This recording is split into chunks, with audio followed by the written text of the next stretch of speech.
Good afternoon, everybody, and welcome to the final session of the 2019 conference. Thank you so much for sticking with us this afternoon. I'm really excited about this session because, quite fittingly, we're going to be going away thinking about how to start a revolution. And that's where we started from 3 days ago, it's where we started from a year ago, and it's really been a lot of the focus of this conference. I've just asked Dr. Margaret Heffernan how I should go through her bio because it's huge, her list of achievements are enormous, and I don't want to take the first 5 minutes up of the session. So Margaret helpfully said to me, just pick out the things that might be useful for all of you. I know that, like me, many of you will have read Margaret's third book, Willful Blindness, but she's written 5. She's also done a number of TED Talks, which have been seen by over 9 million people, so you may want to check those out after the session. The 2015 TED Talk, Beyond Measure, the big impact of small changes, is particularly worth looking at. She's the lead faculty for the Forward Institute's Responsible Leadership Programme, and she mentors chief execs and senior executives of major global organisations. We're absolutely thrilled she's here to talk to us this afternoon and help lead us through innovation and revolution in hospice care. So, without further ado, I welcome Margaret. Thank you. Okay. Thanks very much, and thanks for hanging on after what have clearly been a very intense couple of days. I started this morning by making a mistake. I sat down with a perfectly nice breakfast and then started to read the newspaper. And it was full of stories of people doing things that we absolutely know are stupid, but that somehow we keep doing them. And then it was also full of stories of people not doing things that we know are really smart. And it was sort of full of other things where you thought, actually, nobody here has the faintest idea what they're doing. And I suspect that that's how a lot of us feel a lot of the time about the future, which is, why is it we keep doing stuff that we know doesn't work? And why is it that the stuff that does work, people keep ignoring, undervaluing, marginalizing, trivializing, when we know it works? And I think this can become pretty frustrating. And when we're really frustrated, there's a tendency to just kind of pull a blanket over our heads and think, I wish it would just all go away. It's horrific, it's unbearable. Why are we not capable of doing better, solving the problems that are right in front of us? And if we don't pull the blanket over our heads, I think we either decide, like William Goldman writing about Hollywood, that nobody knows anything, so it's just hopeless. Or we can be attracted by the people who appear to be super, super certain. Gurus and experts who will flash a complete solution in front of you and sell it with incredible verve and delight, but who actually often in offering solutions show how much they don't really understand the complexity of a problem. So it's tricky thinking about the future. It's tricky thinking about what doesn't exist yet. But I'm going to try and do a little bit of that today. Now, I want to be very clear about this. I don't know nearly enough about the hospice movement. I'm not going to pretend to you that I'm an expert, and I'm definitely not going to pretend to you that I know exactly what you should be doing. I categorically don't. I have learned a lot about the hospice movement through the generosity of St. Luke's in Sheffield and the generosity of St. Margaret's in Somerset. Both organizations have helped me enormously with a book that I'm just finishing, which looks, among other things, at how the hospice movement works and the incredible value that it brings to people at the moment of their death or at the moment of the death of a family member. So I'm a big believer in what you do, but I'm not going to pretend that I know what you do because you know what you do far better than I ever can. What I hope I can do is give you some ways of thinking about, if there really is going to be a revolution in this space, how that might be accomplished. So I think the first thing here is to accept that whatever the future is, it's unknown. It's uncharted. And the reason I say that, because on the one hand it seems blindingly obvious, is because, again, going back to the newspaper or the radio, whatever, we are surrounded by predictions and forecasters. In fact, if you listen to the news in the morning, you'll find that almost all of it is about the future, and almost none of it is actually news. It's not what has happened. It's what maybe might happen. And this is really distracting. And the reason it's really distracting is because we know through experts in forecasting that we're not very good at it. Now, everybody knows we're not terribly good at weather forecasting, right? But actually, we're better at forecasting the weather than anything else. So, no, we can't forecast a barbecue summer, and the people who do are just making it up. We can forecast accurately if we're really good at it, about 150 days hence. That's not very long. So what that means is we have to accept we don't know what the future holds. We can see things that will have an influence on it. We can't really weight them. I was sitting in an economics conference this week when one of the economists that used to work for the government's forecasting service said, oh, of course we can do forecasting. We can do a day, 3 days from now. We can't really do forecasting. We don't know what the future holds. The future is too complex to be able to say for you sure what the 5-year, 10-year, 20-year plan is going to be. So it's actually really helpful to start by being humble and saying, okay, we don't know. And it's useful to say we don't know, because then we can start to think about it instead of just trying to guess it or game it. So where do we start? If we accept that we're inhabiting this universe where we don't know what's going to happen next, what do we do? And I think the first thing we have to do, any kind of organization has to do, or indeed any individual has to do, is go back to guiding principles. What is it that we absolutely fundamentally believe in? And it seems to me that in the hospice movement, one of the guiding principles is we fundamentally believe that a good death requires a community. Now, if we cleave to that principle, where does it take us? I think it takes us to the need for a really deeper, broader understanding of what community might look like. Of course, in the last few days here together, you've been a community. But you're also a community inside a community. So we all inhabit an ecosystem, the specific organization for which you work, the larger organization, which is the hospice movement, but also a much larger sense of community, which even though you can't control it, will influence you. It can't not influence you.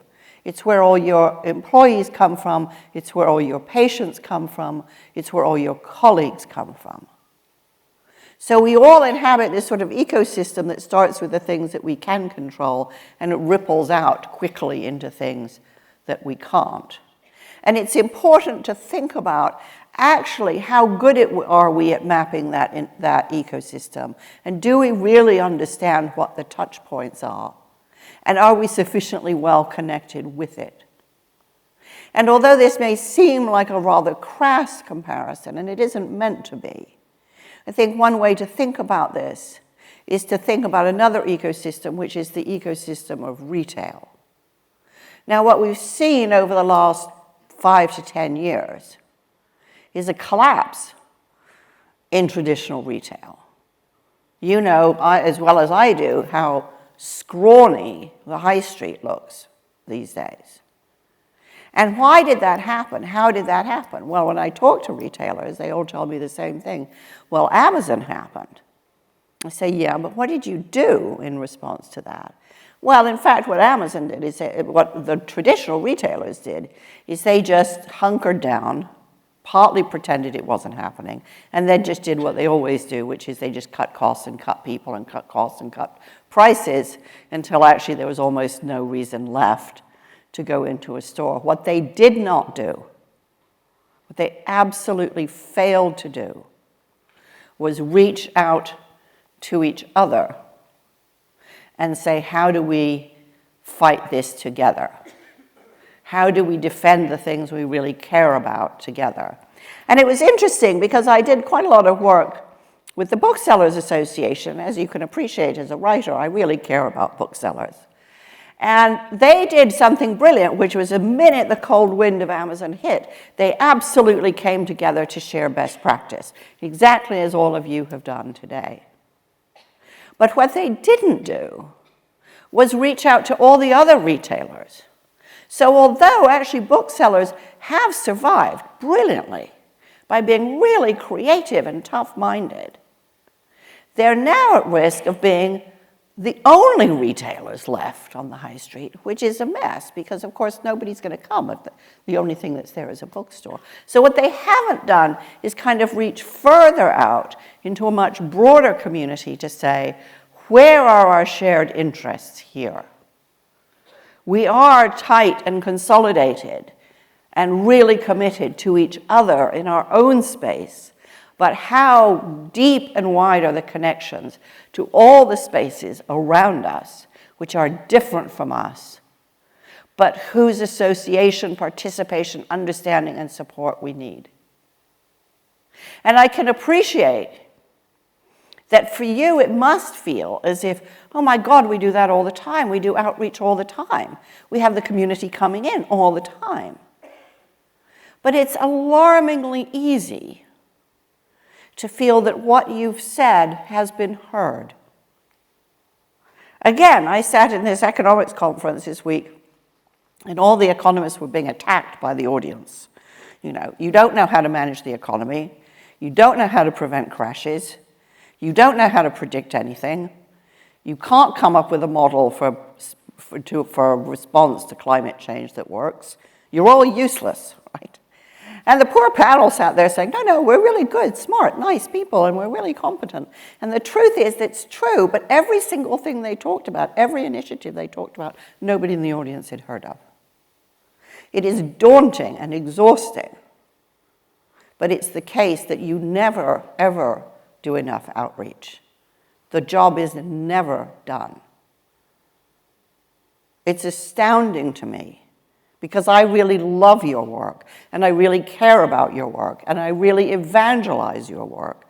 How many people I talk to on any occasion who have no idea.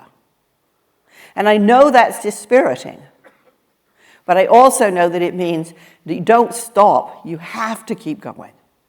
You absolutely have to keep going because nothing is worse, nothing is more perilous than isolation. And being isolated together isn't enough. So what that means is it creates a need to be really unideological. It means forging alliances with all kinds of people and organizations and so on that you might have good reason not to like.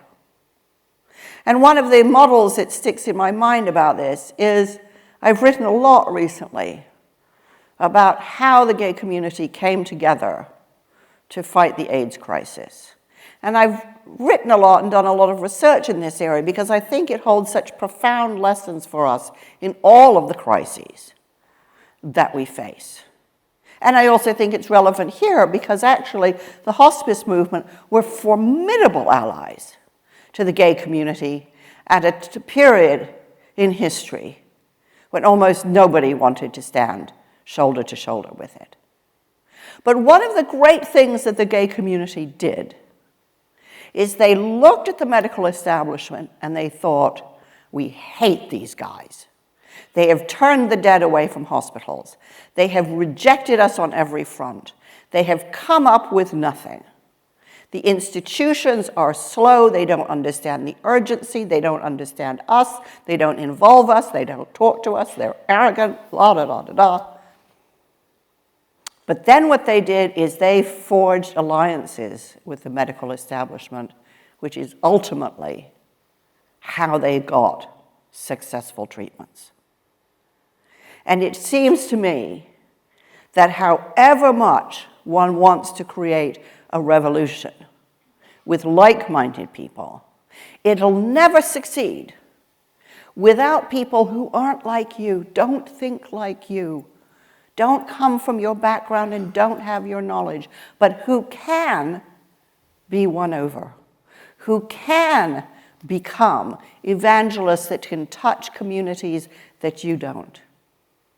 And increasingly in a world of complexity, it seems to me that nobody's going to win any battle alone.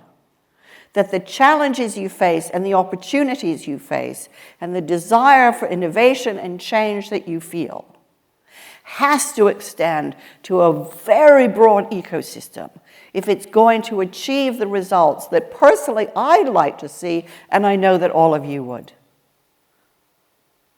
As much as we feel, you must feel, and I feel for you, that there's a huge opportunity that you understand. You will never accomplish it alone. Isolation is always the enemy. The other thing about trying to figure out the future is that if you accept that you don't know what it holds, one thing that you can do is experiment.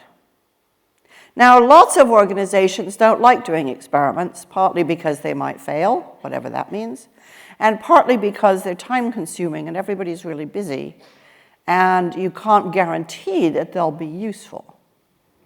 But they're the only way to understand the complex system you inhabit and to try things that you can't understand by building a spreadsheet or just thinking about it in a meeting. And I'll give you an example, because I think it's an interesting example. And it's about home care nursing in the Netherlands. Now, in the Netherlands, which is where I grew up, a huge amount of healthcare is done at home. And it's done at home for the perfectly good reason that you know better than I do, which is people get better at home. They're happier at home. And they often get better care at home. So, nevertheless, the Dutch government had organized home care nursing very much as we do here, which is they kind of productized it. They industrialized it. So you got a certain kind of contract, which meant you got a certain number of hours per day, per week, 2 hours on, 20 minutes on Monday, 30 minutes on Wednesday, 10 minutes on Friday, all barcoded, all the contracts with workers barcoded, really heavy-duty industrialized medicine.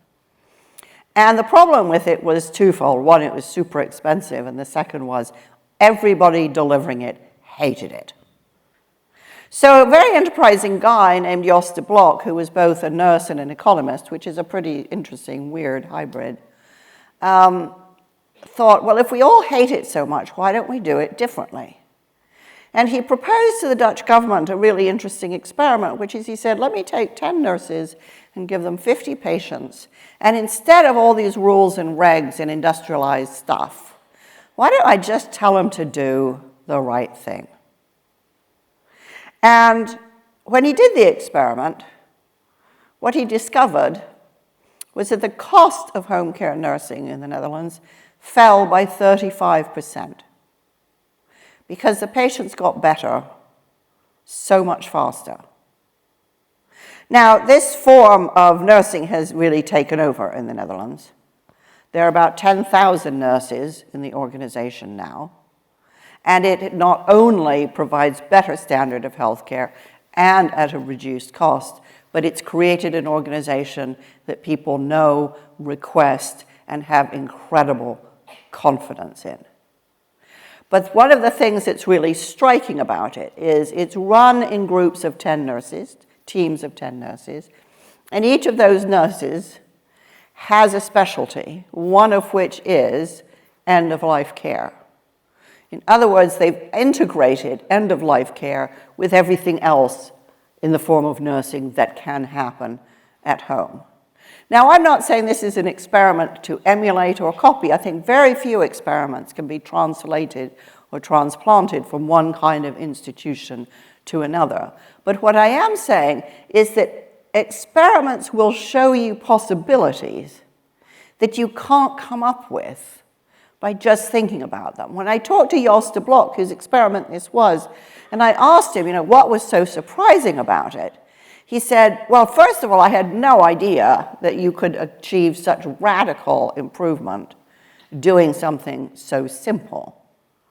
And secondly, I had no idea how fast it would spread, because I didn't realize how much the nurses craved a different environment in which to work. Now, there have been many attempts to adopt this kind of model of nursing in the UK. Some of it's successful, some of it isn't. The point isn't that this is a perfect model. The point is you can only find out what's going to work better, more diffusely, more effectively by trying stuff. And most people think, actually, I'm too busy. The day job is hard enough. And I appreciate the day job is hard. Everybody's tired. Everybody's busy. But experiments are actually where revolution begins. In the Netherlands, there is a revolution in healthcare because of Jos de Blok's little experiment. And interestingly, in Wales, there's some really interesting experiments going on. So because they created this extraordinary new position of a commission for future generations, they are looking at healthcare in a totally different way than they've ever looked before. And one of the things they've discovered is that only 10% of life expectancy involves traditional hospital-bound medicine. 10%. But it occupies the gigantic proportion of the health budget. So in Wales, they're starting to think about, okay, how do we do this differently? It's insane that 50% of the budget for Wales goes to hospitals when so much else determines longevity. So they're really tearing everything up and looking again at, okay, how do we do healthcare in a way that integrates with social care, that integrates with housing, that integrates with education? This is a fantastic experiment. Everybody jokes that, my God, who thought this was going to come out of little Wales, right? But it's one of the most radical reconceptions of how you do healthcare and how you do government that I've seen anywhere in the UK. So it's worth thinking about, with the things that don't work or don't work well enough, or the alliances that you're tempted to forge, how do you do the experiment to find out what could work? And the point about experiments isn't that they work. The point is they tell you something about what might be possible. And they tell you something about what might not be possible. And from that, you can figure out what to do next. Now, the other part of revolution, of course, is not just about trying different things, but bringing in different kinds of people. And this is tricky too, because we all want, and you obviously need, experts, people who really know what they're doing. And I get it, I understand that. But I also understand that any organization or any movement has to look like the community that it serves. It has to acquire legitimacy by being of the community that it serves. That's one of the reasons that we've been hammering so hard on the issue of diversity.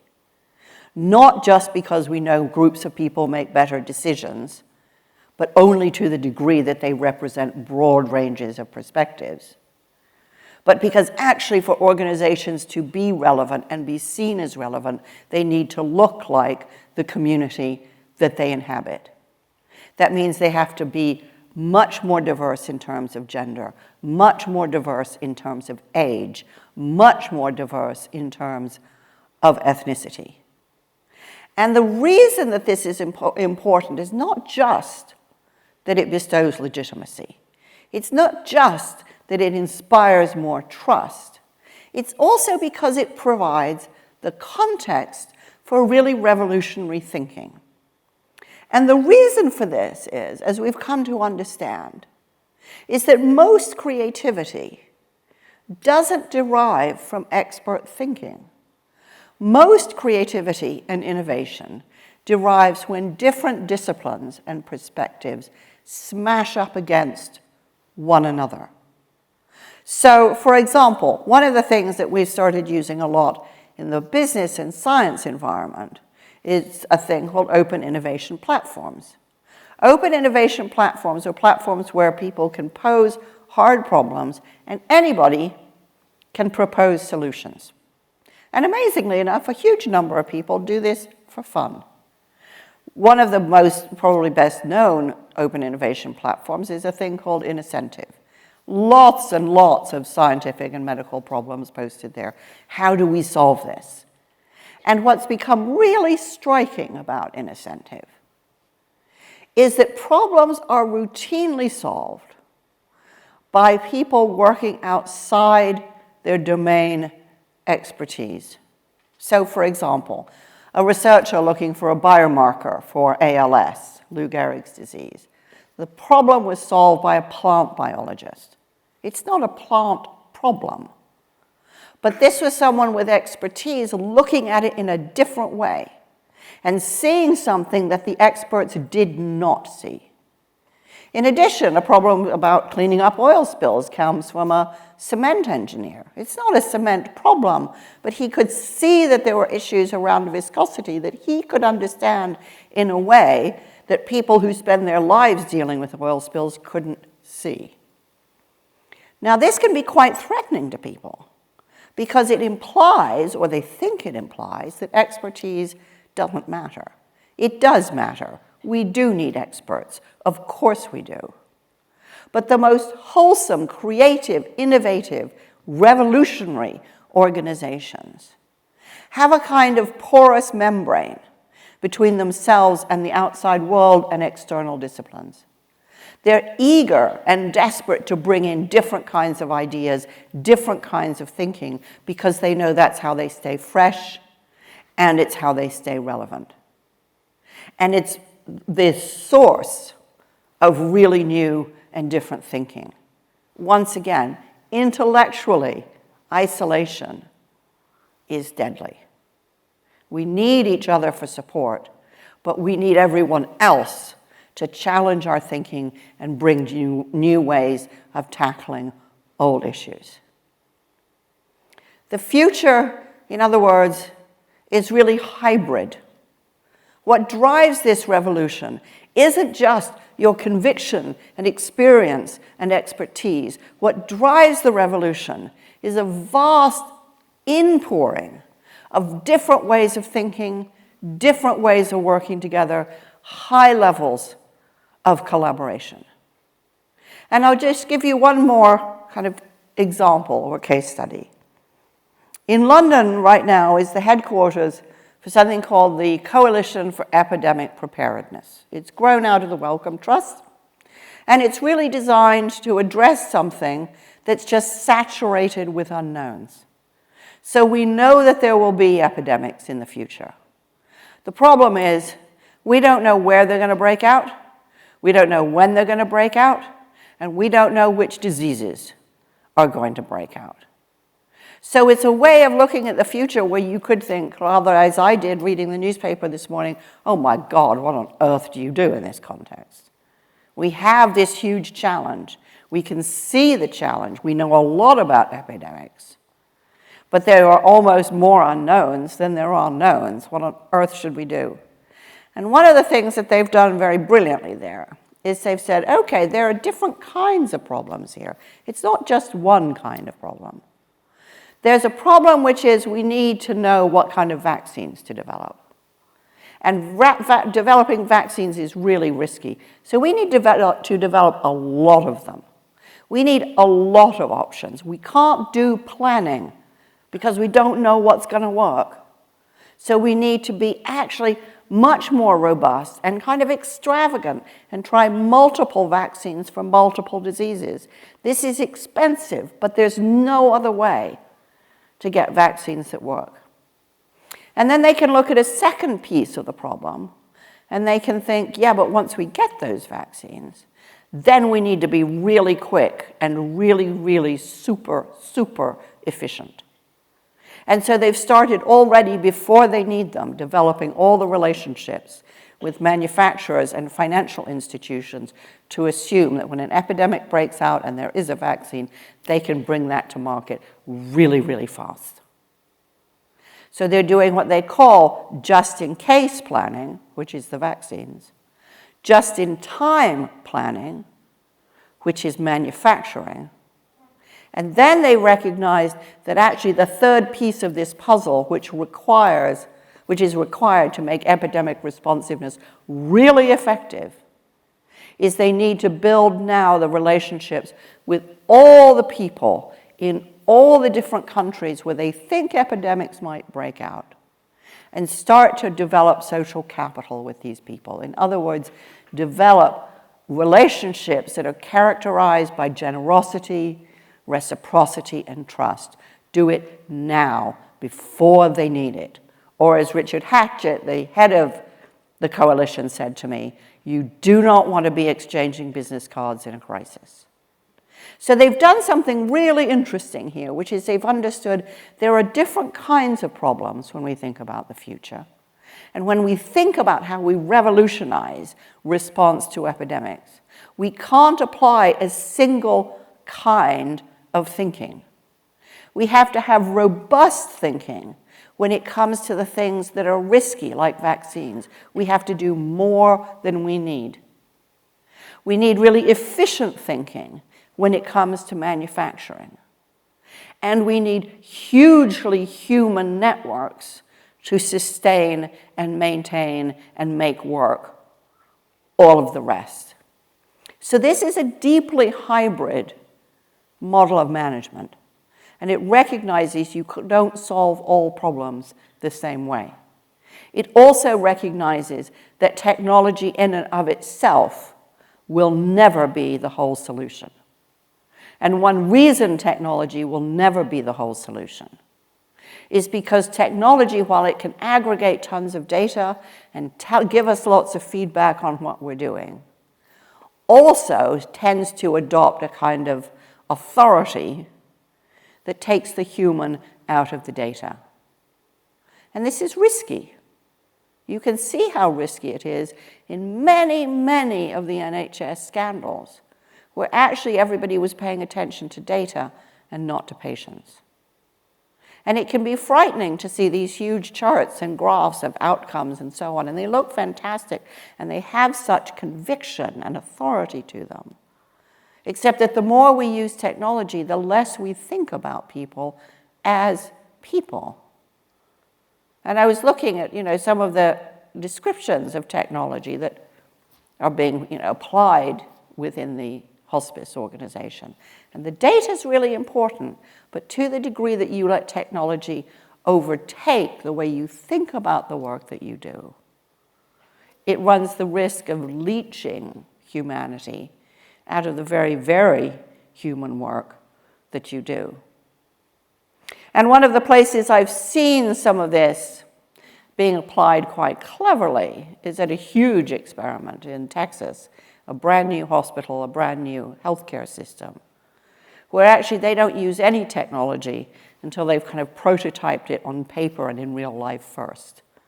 Because they say, the one thing you don't want is technology developed by people who aren't doctors or patients, forcing you to work in ways that you don't want to work.